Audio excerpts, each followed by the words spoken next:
Jemaat Tuhan, mari kita membuka Alkitab kita dari kitab Perjanjian Baru, yaitu Wahyu. Kitab terakhir dalam Perjanjian Baru, Wahyu pasal 11, ayatnya yang ke-15 hingga ayatnya yang ke-19. Sebelum firman Tuhan ini dibaca dan diberitakan, marilah kita berdoa.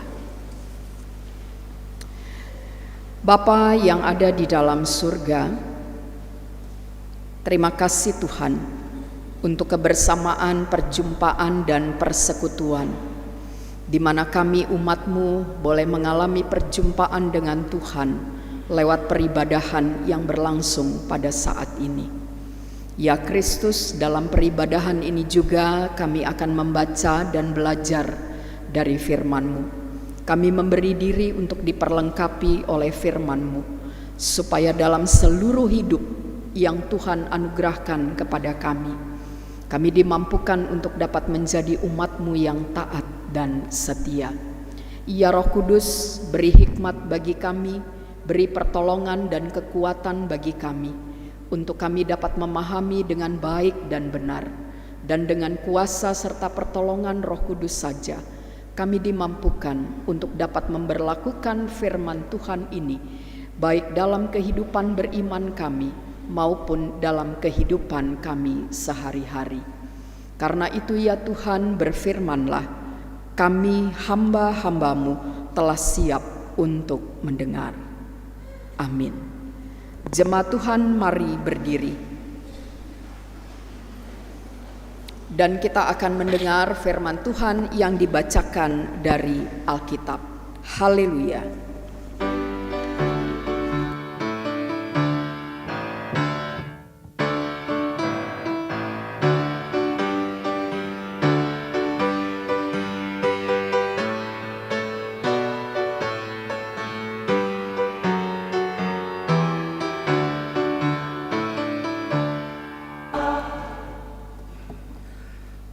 Pembacaan Alkitab saat ini akan dibacakan dari kitab Wahyu pasal 11 ayat 15 sampai dengan 19.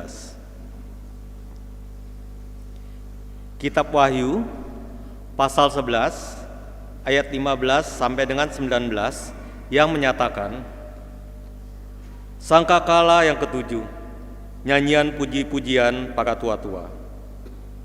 Lalu malaikat yang ketujuh meniup sangkakalanya, dan terdengarlah suara-suara nyaring di dalam surga. Katanya, pemerintahan atas dunia dipegang oleh Tuhan kita, dan Dia yang diurapinya, dan Ia akan memerintah sebagai Raja sampai selama-lamanya. Ke-24 tua-tua yang duduk di hadapan Allah di atas tahta mereka sujud dan menyembah Allah sambil berkata, kami mengucap syukur kepadamu ya Tuhan, Allah yang Maha Kuasa, yang ada dan yang sudah ada, karena Engkau telah memangku kuasa-Mu yang besar dan telah mulai memerintah sebagai Raja. Semua bangsa telah marah, tetapi telah datang amarah-Mu dan saat untuk menghakimi orang-orang mati dan untuk memberi upah kepada hamba-hamba-Mu, nabi-nabi dan orang-orang kudus, dan kepada mereka yang takut akan nama-Mu, kepada orang-orang kecil dan orang-orang besar, dan untuk membinasakan siapa saja yang membinasakan bumi. Lalu terbukalah bait suci Allah yang di surga, dan kelihatanlah tabut perjanjiannya di dalam bait suci itu, dan kilat pun memancar, bunyi guruh menderu, dan terjadilah gempa bumi dan hujan es lebat. Demikian pembacaan Alkitab. Hendaklah firman Tuhan ini dengan segala kekayaannya diam di antara kamu, dan ucaplah syukur kepada Allah.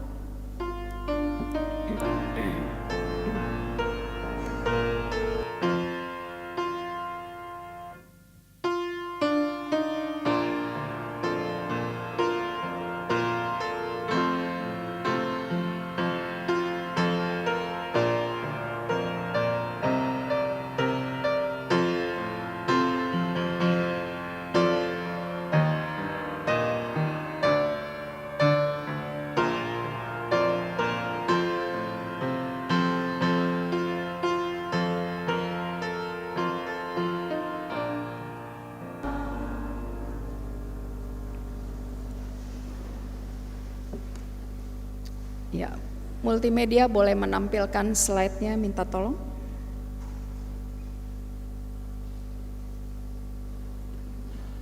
Ya, Ibu Bapak Saudara yang terkasih, pada hari ini di Minggu Pemuliaan Tuhan Yesus Kristus, firman Tuhan dibaca dari kitab Wahyu. Berbicara tentang kitab Wahyu, ada berbagai macam tanggapan atau anggapan tentang kitab Wahyu ini. Sebagian orang tidak menyukai untuk membaca kitab Wahyu ini, karena kitab Wahyu ini dipandang sebagai sebuah kitab yang sulit untuk dipahami. Itu yang pertama. Lalu yang kedua, kebanyakan dari kita juga segan atau enggan untuk membaca kitab Wahyu ini.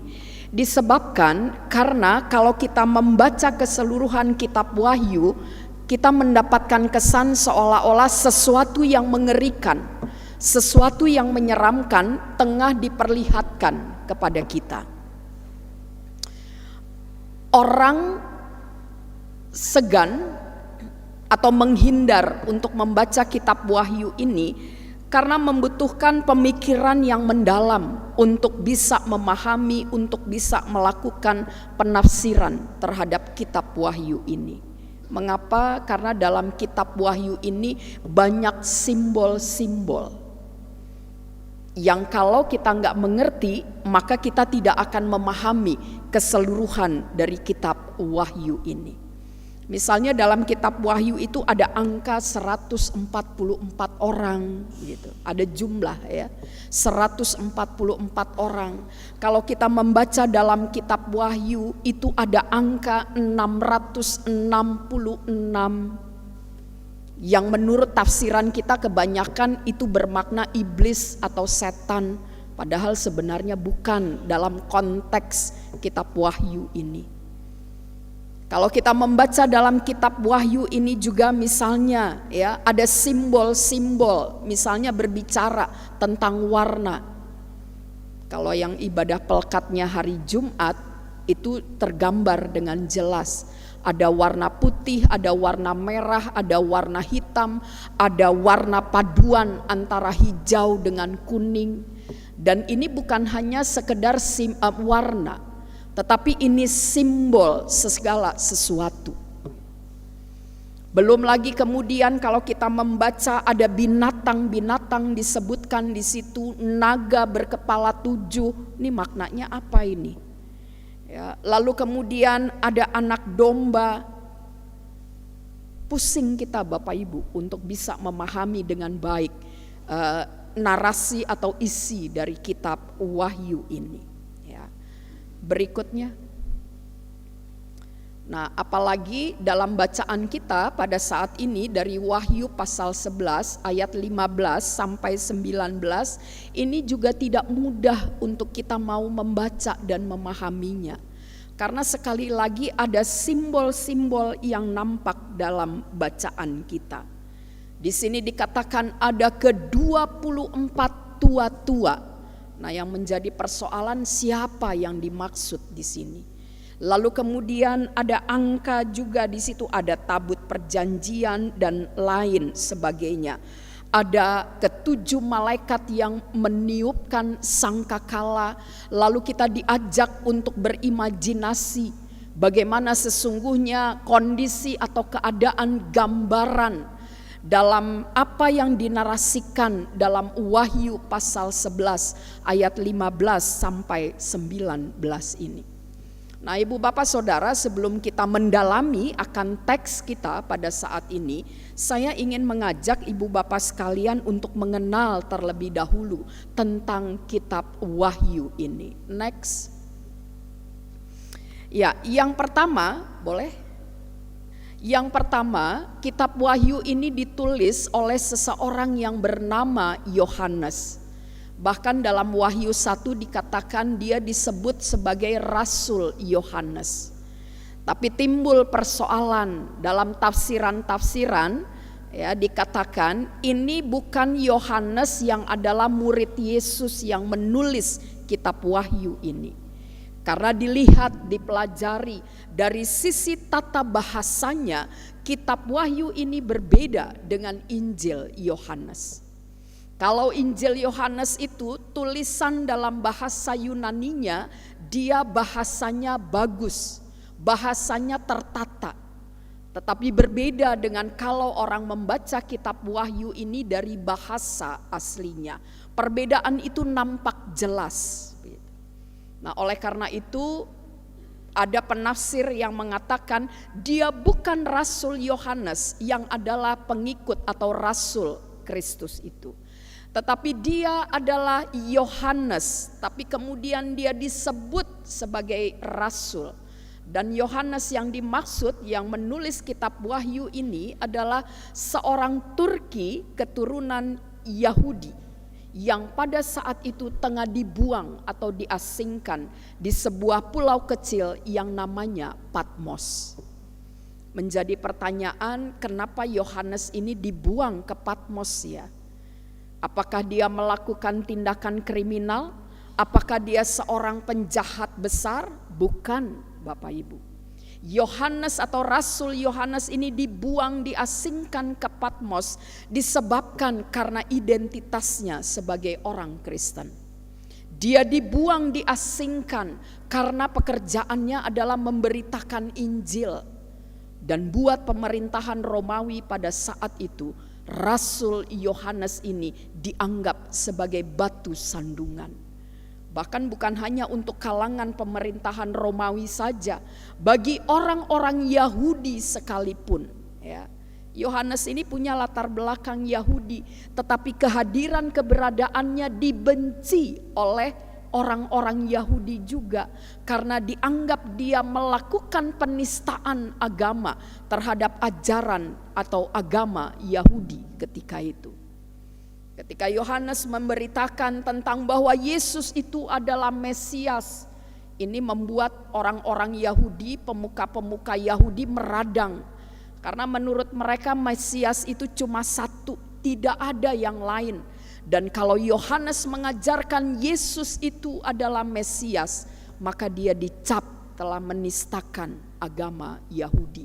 Oleh karena itu kemudian dia dibuang, dia diasingkan. Dia bukan seorang kriminal melakukan tindakan kejahatan, tetapi karena tugasnya memberitakan Injil itulah yang mengakibatkan Rasul Yohanes ini harus dibuang ke Pulau Patmos. Berikutnya. Ya, kitab Wahyu ini dialamatkan. Jadi Yohanes menuliskan suratnya ini kepada ketujuh jemaat yang ada di Asia Kecil ketika itu. Adapun jemaat itu adalah jemaat Efesus, Smyrna, Pergamus, Tiatira, Sardis, Philadelphia, dan Laodikia. Bapak Ibu bisa membaca di pasal 2 ya dalam kitab Wahyu ini. Ketujuh jemaat yang tersebar ini, jemaat Kristen diaspora ini mempunyai kemiripan, mempunyai kesamaan, yaitu apa? Mereka sama-sama mengalami tekanan. Mereka adalah jemaat Kristen yang pada saat itu tengah menderita karena mempertahankan iman dan percaya mereka kepada Kristus. Ya. Berikutnya.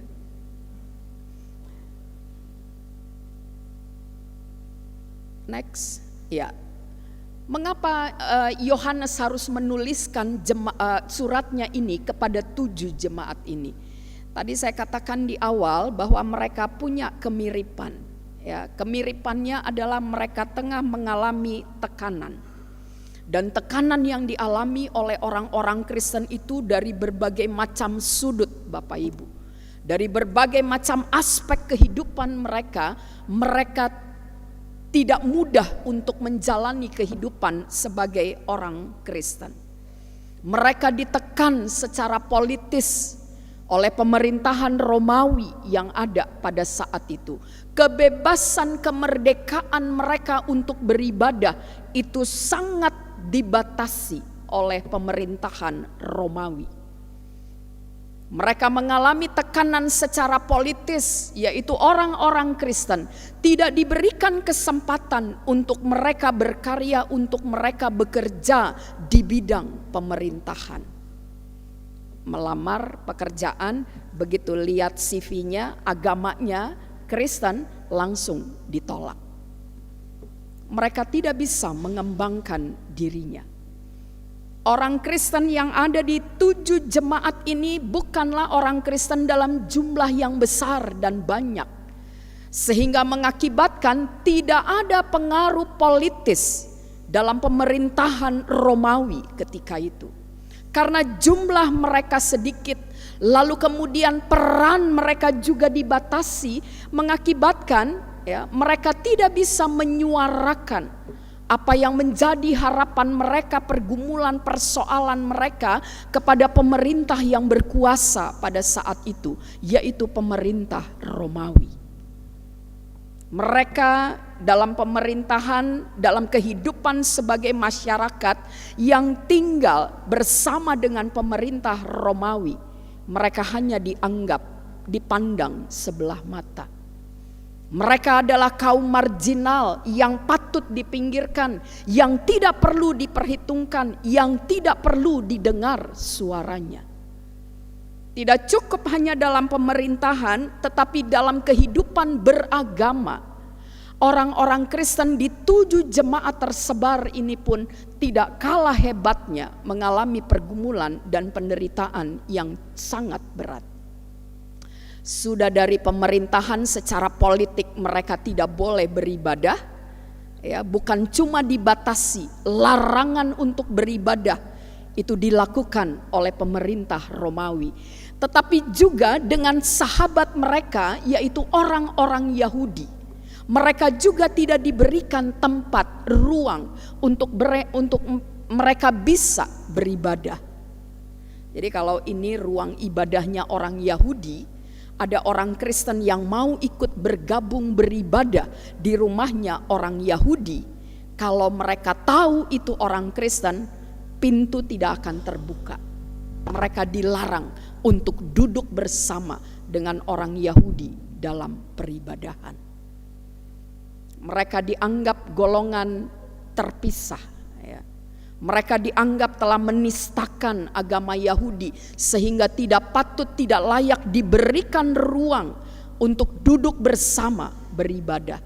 Jangankan di luar gedung ibadah, jangankan di dalam, di luar gedung ibadah pun mereka mau ikut dengar-dengar tidak boleh, ibu bapak. Tidak cukup hanya sampai di situ saja, tetapi dalam perekonomian pun orang-orang Kristen di 7 jemaat yang tersebar atau jemaat diaspora ini tidak kalah hebatnya mengalami kesusahan. Bekerja sebagai pegawai karyawan pemerintahan udah ditutup peluangnya. Lalu mereka berupaya untuk secara mandiri berusaha sendiri.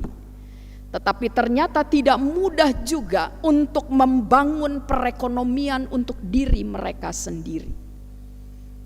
Karena banyak tantangan, banyak persaingan yang harus dihadapi oleh orang-orang Kristen. Ketika mereka dibatasi untuk bekerja dan berkarya, bukankah ini juga berdampak pada perekonomian mereka? Mereka hanya bisa bekerja yang mungkin penghasilannya tidak banyak, dan itu berpengaruh pada perekonomian jemaat ini. Dan yang luar biasa, ini berlangsung secara lama. Mulai dari pemerintahan Kaisar Nero. Kita tahu bagaimana Kaisar Nero ini memerintah sebagai pucuk pimpinan di Romawi ketika itu. Dia memerintah dengan tangan besi. Pemerintahannya adalah pemerintahan yang tirani, yang kejam. Kemudian ketika Nero digantikan oleh Kaisar Domitianus, enggak kalah jauh juga galaknya, kejamnya pemerintahan yang dilakukan oleh Kaisar Domitianus ketika itu. Nah, ibu bapak bisa membayangkan keadaan yang begitu sulit, keadaan yang begitu berat yang sedang dialami oleh jemaat-jemaat diaspora ini. Berikutnya, bicara tentang wahyu, kita seringkali mengatakan, apa yang disampaikan dalam kitab Wahyu ini adalah bicara tentang hari Tuhan, atau lebih tepatnya nih bicara tentang kiamat. Tapi sebenarnya pada waktu Yohanes menuliskan tentang wahyu ini, dia bukan bicara tentang kiamat seperti yang kita pahami sekarang ini. Bahwa dunia akan berakhir, dunia akan lenyap gitu. Tapi ketika Yohanes menuliskan atau menceritakan kembali penglihatan-penglihatan yang oleh Tuhan juga diperlihatkan kepadanya, ini sedang berbicara tentang pemerintahan yang berkuasa pada saat itu. Pemerintahan Romawi yang jahat, pemerintahan Romawi yang serakah. Ya. Oleh karena itu digambarkan tuh, ada orang yang menaiki kuda merah, kuda hitam, ada orang yang menaiki kuda hijau dan kuning. Merah itu artinya darah, artinya akan ada pertumpahan darah yang dilakukan oleh penguasa yang ada pada saat itu. Kuda hitam ini melambangkan maut atau kematian. Tidak cuma pertumpahan darah, tapi menebar kematian di mana-mana. Dan ini merupakan gambaran, lambang, simbol pemerintahan yang berkuasa pada saat itu. Lalu kemudian digambarkan di situ juga bahwa nantinya akan muncul ya, sebuah Yerusalem yang baru. Ini sedang tidak berbicara tentang sorga, tetapi Yerusalem yang baru yang dimaksud adalah akan muncul sebuah negara, sebuah pemerintahan, sebuah kota yang baru, di mana pemerintahan yang ada itu akan diperintah oleh orang yang adil, oleh orang yang baik. Oleh karena itu agak sulit saya katakan di awal untuk bisa membaca dan memahami kitab Wahyu ini. Ya, berikutnya, kalau kita membaca, maka mayoritas isi dari kitab Wahyu ini berbicara tentang penglihatan-penglihatan, nubuatan-nubuatan. Dan nubuatan itu bukan hanya bicara tentang masa depan, tetapi penglihatan yang diberikan oleh Tuhan kepada Yohanes itu juga berbicara tentang keadaan di masa lalu dan di masa sekarang ini. Jadi 3 masa. Ada masa lalu, masa sekarang, dan masa depan. Dan ada 50 kali penglihatan atau nubuatan yang dicatat dalam kitab Wahyu ini. Dan yang menarik, penglihatan-penglihatan ini bertujuan supaya orang mengerti dan memahami. Yang tadinya tidak kelihatan, tertutup dia, lalu kemudian pelan-pelan disingkapkan, dibukakan. Bukan hanya sekedar buka yang sedikit, tetapi dibuka lebar-lebar. Sehingga orang yang tadinya tidak memahami, jadi memahami. Orang yang tidak mengerti, begitu kemudian diperlihatkan penglihatan-penglihatan dan nubuatan-nubuatan yang berasal dari Tuhan, lalu kemudian menjadi mengerti. Dan nanti akan kita lihat dalam Wahyu pasal 11 ini. Penglihatan apa yang diberikan, apa yang disingkapkan dalam Wahyu pasal 11 ayat 15 sampai 19 ini. Berikutnya, ya harapannya ketika kita membaca tentang Wahyu ini, ya, termasuk juga Wahyu pasal 11 ayat 15 sampai 19, maka kita didorong, kita diajak untuk menjadi gereja, untuk menjadi jemaat yang tetap setia sampai pada akhirnya. Walaupun harus menderita, walaupun perjalanan hidup sebagai gereja ataupun sebagai personal, sebagai jemaat ini tidak mudah untuk kita jalani. Karena banyak tekanan, banyak penderitaan, banyak kesusahan yang harus kita hadapi. Tapi pesan moral yang mau disampaikan dalam kitab Wahyu ini, kita harus belajar taat dan setia. Berikutnya, ya Ibu Bapak, dalam bacaan kita digambarkan secara jelas ya, bagaimana kemudian Setelah Yesus terangkat ke sorga, minggu lalu hari Kamis lalu kita merayakan kenaikan Kristus. Lalu kemudian kita bertanya-tanya, apa yang terjadi dengan Yesus setelah dia naik ke sorga? Kitab Wahyu ini memberikan gambaran kepada kita bahwa ketika Tuhan itu berada di sorga, maka di situ dia duduk sebagai raja di atas segala raja. Dia memerintah dengan segala kemegahannya. Dia memerintah dengan segala kekuasaannya. Bahkan pemerintahannya ini bukan hanya sekedar dalam lingkup sorgawi.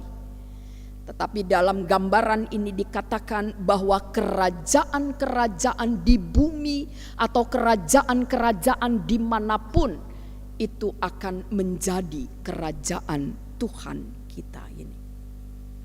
Ya, berikutnya, lalu apa yang terjadi juga selain dia memerintah sebagai raja di atas segala raja? Dalam bacaan kita di ayat ke-16 dikatakan, ke-24 tua-tua yang duduk di hadapan Allah di atas tahta mereka sujud dan menyembah Allah. Pertanyaannya, siapa nih 24 tua-tua? Tafsiran mengatakan ini merupakan gambaran dari 12 tua-tua suku Israel. Ya, anak-anak Yakub itu ada 12 dan mereka membentuk suku-sukunya sendiri. Jadi yang pertama adalah 12 suku Israel dan 12 lainnya adalah 12 rasul Yesus. Mereka ada di sana. Lalu yang mereka kerjakan adalah mereka sujud menyembah kepada Allah Sang Raja di atas segala raja ini. Mereka menaikkan dan menyatakan rasa syukur mereka. Ya. Dan ini merupakan simbol 12 suku Israel, 12 murid Yesus. Ini gambaran kerajaan-kerajaan yang ada di bumi. Lalu kemudian raja-raja atau kerajaan-kerajaan itu mereka tunduk kepada Tuhan Sang Raja di atas segala raja. Lalu apalagi yang terjadi? Next. Ya, Bapak Ibu, dikatakan di sini bahwa ruang Maha Kudus atau bait suci yang di sorga itu kemudian terbuka. Dia terbuka selebar-lebarnya dan tidak pernah tertutup lagi. Ruang Maha Suci atau bait suci Allah itu. Lalu kemudian di situ ada tabut perjanjian. Artinya apa? Kalau kita mengingat perjalanan orang Israel keluar dari tanah Mesir, mereka mengusung tabut perjanjian Allah. Itu isi di dalamnya adalah 2 loh batu. Tabut perjanjian itu menjadi simbol kehadiran Tuhan. Jadi kalau orang Israel sedang dalam perjalanan, mereka mulai was-was, mereka mulai merasa khawatir begitu. Mereka diingatkan, ingat Tuhan bersama dengan kita. Dan bukti kehadiran Tuhan itu ada dalam tabut perjanjian itu. Dan itu ada di dalam sorga. Lalu kemudian ruang Maha Kudus yang selama ini tertutup rapat. Sedang imam besar sekalipun, dia hanya bisa masuk ke ruang Maha Kudus 1 tahun 1 kali. Yaitu pada waktu perayaan apa? Perayaan penebusan dosa. Nggak bisa seperti saya bolak-balik tiap hari Minggu, seminggu sekali ya, akan naik di mimbar ini. Ya, anggaplah ini ruang Maha Kudus begitu. Enggak bisa semau-maunya imam besar ini. Hari ini saya masuk, hari ini enggak. Bulan ini saya masuk, bulan ini enggak. Tidak. Namanya ruang Maha Kudus sangat dibatasi. Seorang imam besar yang boleh masuk ke ruang Maha Kudus. Kalau hanya imam saja belum boleh.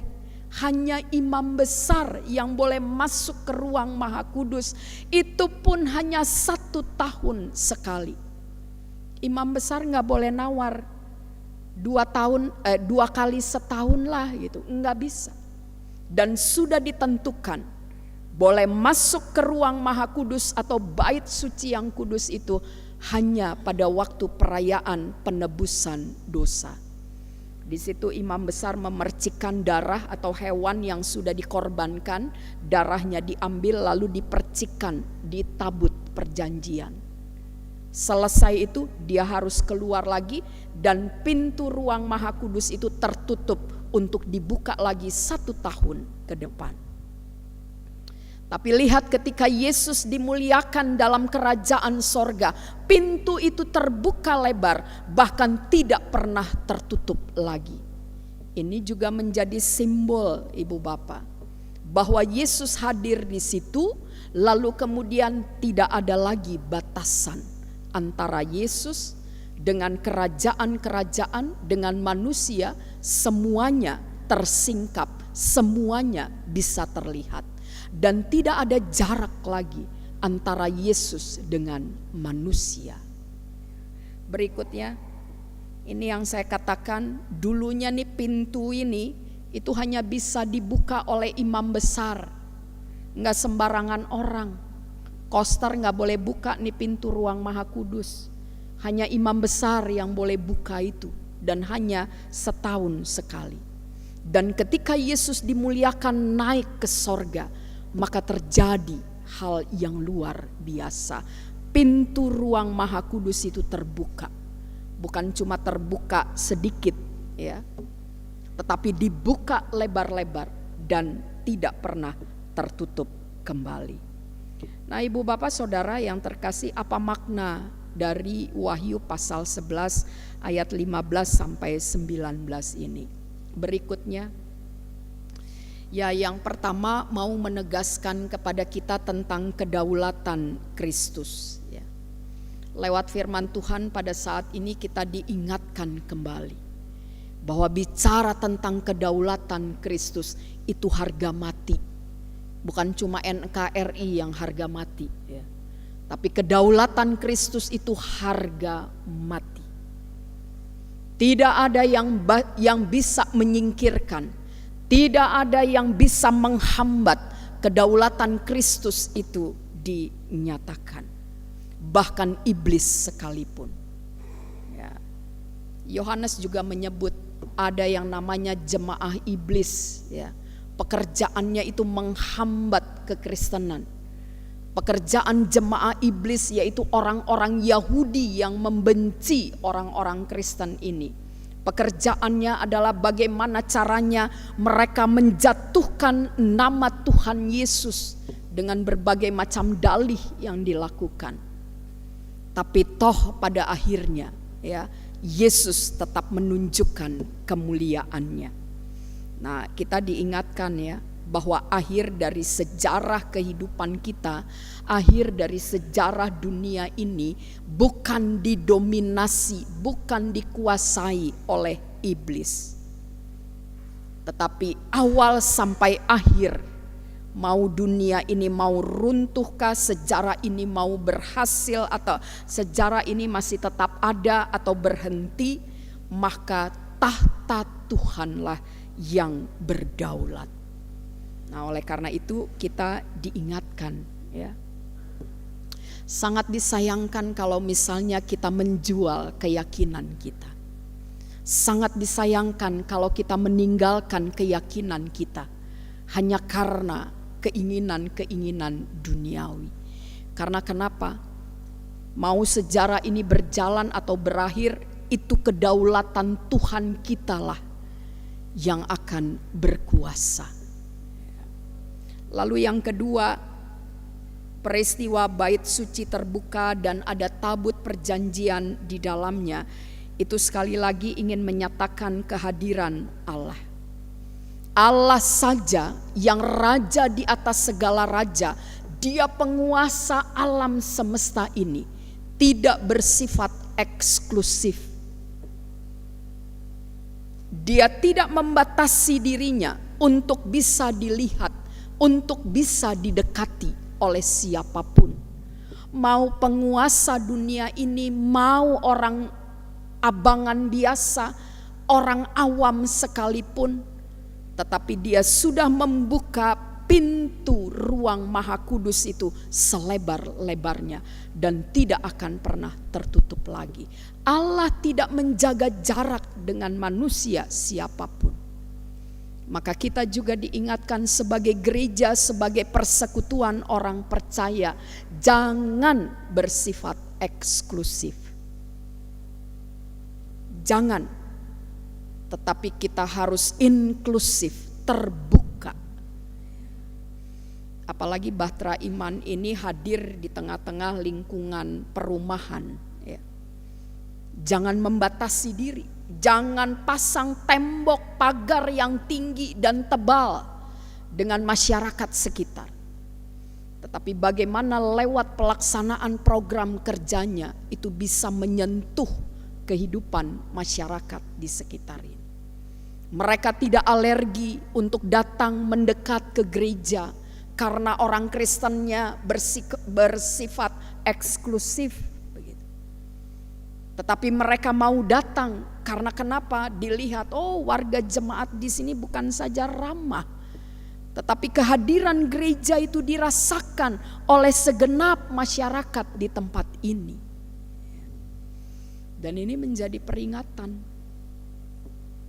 Dalam persekutuan juga begitu. Tidak hanya bicara dengan masyarakat sekitar, tapi secara internal kita belajar. Kalau Tuhan tidak menjaga jarak, maka dalam persekutuan juga jangan melakukan penjarakan, jarak sana jarak sini. Bapak Ibu, sektor itu dibentuk, ada sektor A, B, C, 1, 2, 3. Itu bukan untuk menunjukkan ego sektoral masing-masing. Tetapi ketika sektor itu dibentuk, ya, itu hanya untuk supaya kegiatan mobilisasi pelayanan ini bisa terus berjalan dengan baik. Demikian juga dengan pelkat. Kenapa harus ada 6 pelkat? Tapi bukan berarti lalu bersifat eksklusif. Yang PA karena merasa anak-anak, pokoknya kami harus mendapatkan perhatian lebih. Begitu juga dengan PKLU, kami orang tua. Ingat loh, kita baru baca Keluaran tadi ya. Hormatilah ayah dan ibumu, supaya panjang umurmu, supaya diberkati. Kalau enggak kami diperhatikan, bye-bye. Nah, ego pelkat. Tapi pelkat itu dibentuk supaya apa? Dapat mengakomodir kebutuhan-kebutuhan peribadahan, kebutuhan-kebutuhan yang bukan saja berkaitan dengan keagamaan, tetapi apa kebutuhan anak, remaja, pemuda, laki-laki, perempuan, lansia, itu kan beda-beda. Kadang kita bersifat eksklusif. Contoh sederhana, kedukaan di sektor A, yang datang ya hanya sektor A aja. Sektor B, C, D, E dan seterusnya bilang itu bukan sektor kami. Sementara Tuhan tidak menjaga jarak. Dia membuka lebar-lebar. Yang berikutnya, pengharapan di tengah penderitaan. Buat 7 jemaat diaspora yang yang menerima surat dari Rasul Yohanes ini. Ketika mereka membaca isi surat itu, timbul sebuah pengharapan. Oh, ternyata enggak sia-sia kami menderita karena Kristus. Bukan hal yang mubasir ketika kami mempertahankan iman percaya kami kepada Tuhan. Bukan sesuatu yang sia-sia ketika kami tetap berdiri dengan teguh di atas firman Allah, lalu kemudian kami tidak menyangkal Kristus, menyangkal Tuhan. Ketika kami diperhadapkan pada tekanan penderitaan yang berat, besar dan sulit. Karena kenapa? Nantinya kami, Sang Raja itu akan menyelamatkan kami. Nantinya Sang Raja itu Dia yang akan menyatakan kedaulatannya. Barang siapa yang taat dan setia sampai pada akhir hidupnya, ya, bahwa Tuhan akan memulihkan mereka. Ayat 18, semua bangsa telah marah, tetapi telah datang amarahmu dan saat untuk menghakimi orang-orang mati, untuk memberi upah kepada hamba-hambamu, nabi-nabi dan orang kudus. Ada upahnya Bapak Ibu, ketika kita tetap bertahan dengan iman, percaya kita, dengan tetap berdiri teguh, tidak menyangkal, tidak berbalik dari Tuhan kita. Itu dikatakan, dan Tuhan akan membinasakan siapa saja orang yang melakukan kejahatan. Tapi masalahnya kan tidak secepat membalik tangan keadaan ini. Kalau kita balik tangan kan cepat aja. Ini prosesnya panjang, prosesnya lama. Kita masih harus menanggung penderitaan bertahun-tahun, puluhan tahun. Tapi Wahyu mengingatkan, barang siapa yang taat, barang siapa yang setia, dia akan masuk dalam kerajaan sorga dan memandang raja di atas segala raja, dengan segala kemuliaan, dengan segala kemegahannya. Nah, Ibu Bapak Saudara yang terkasih, firman Tuhan pada hari ini juga mengingatkan kita sekalian, bahwa baik sebagai gereja maupun sebagai orang percaya, kita dipanggil untuk hidup dalam penyembahan dan selalu mengucap syukur kepada Tuhan. 24 tua-tua dikatakan dalam bacaan kita, ke-24 tua-tua yang duduk di hadapan Allah di atas tahta mereka sujud dan menyembah Allah. Mereka lalu menaikkan nyanyian syukur mereka di hadapan Tuhan Allah, Raja di atas segala raja. Jadi kita dipanggil sebagai respons untuk menyatakan kedaulatan Allah. Itu apa yang harus kita lakukan? Hiduplah dalam penyembahan kepada Tuhan. Kalau ibu bapak mengakui kedaulatan Tuhan, maka ibu bapak tidak akan berbalik, tidak akan berpaling. Tetapi yang dilakukan adalah kita akan menyembah Tuhan. Bukan hanya sekedar menyembah, tapi Paulus bilang menyembahlah dalam roh dan kebenaran. Ya, karena kenapa? Ada orang menyembah Tuhan tapi asal-asalan. Ada orang menyembah Tuhan tapi dengan segenap hati. Ada orang menyembah Tuhan tetapi dengan cara yang tidak benar. Kasih persembahan, datang beribadah, motivasinya bukan untuk berjumpa dengan Tuhan. Tapi mau apa? Lihat PF-nya siapa. Kalau PF-nya pendeta itu, aduh enggak lah, pilih lagi. Ibadah sore itu entar siapa?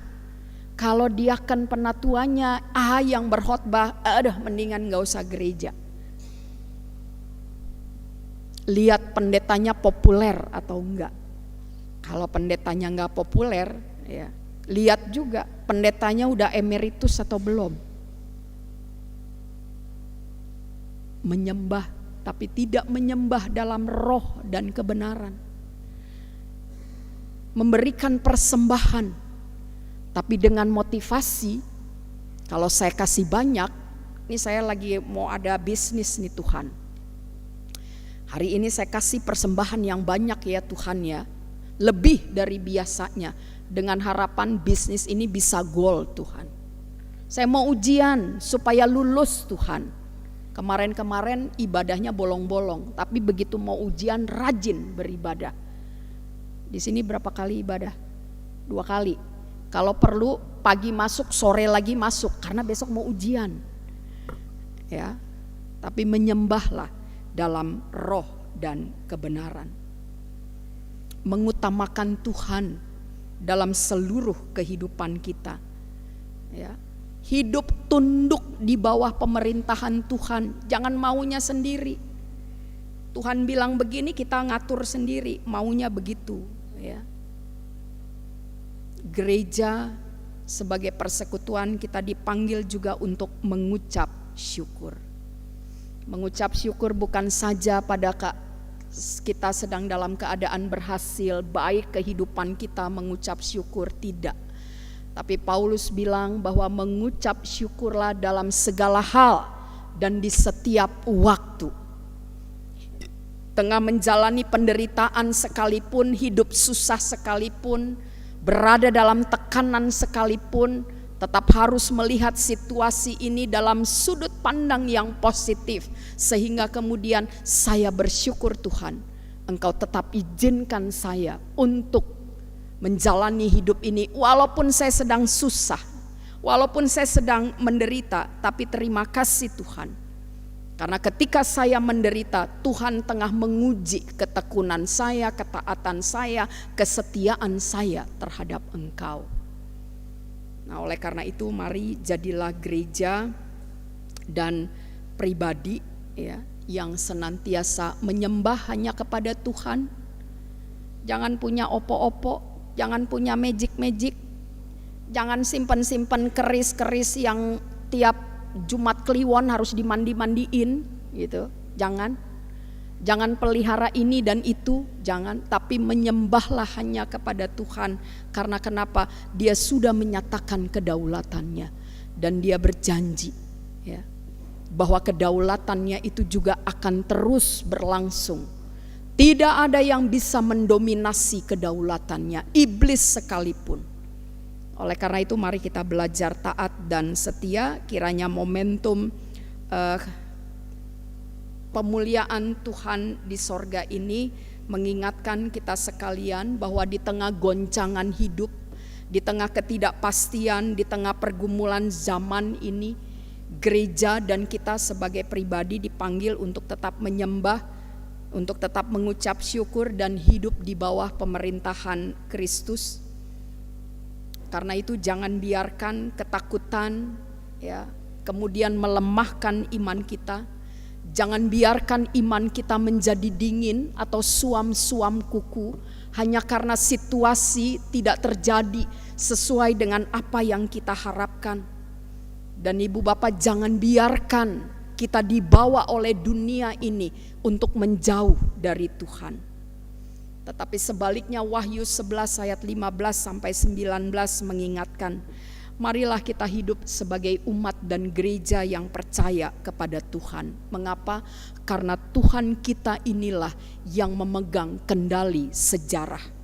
Baik sejarah atas gerejanya, maupun sejarah atas hidup kita, maupun sejarah atas bumi ini. Dan kiranya ketika malaikat Tuhan, ketujuh malaikat Tuhan meniupkan sangkakalanya, kita didapati bukan sebagai orang yang menyerah atau menyangkal kepada Tuhan, tetapi ketika tujuh sangkakala itu dibunyikan dan kita mendengarnya, kita sedang dalam keadaan sebagai gereja atau jemaat yang tetap setia, yang tetap menyembahnya, dan tetap memuliakan namanya.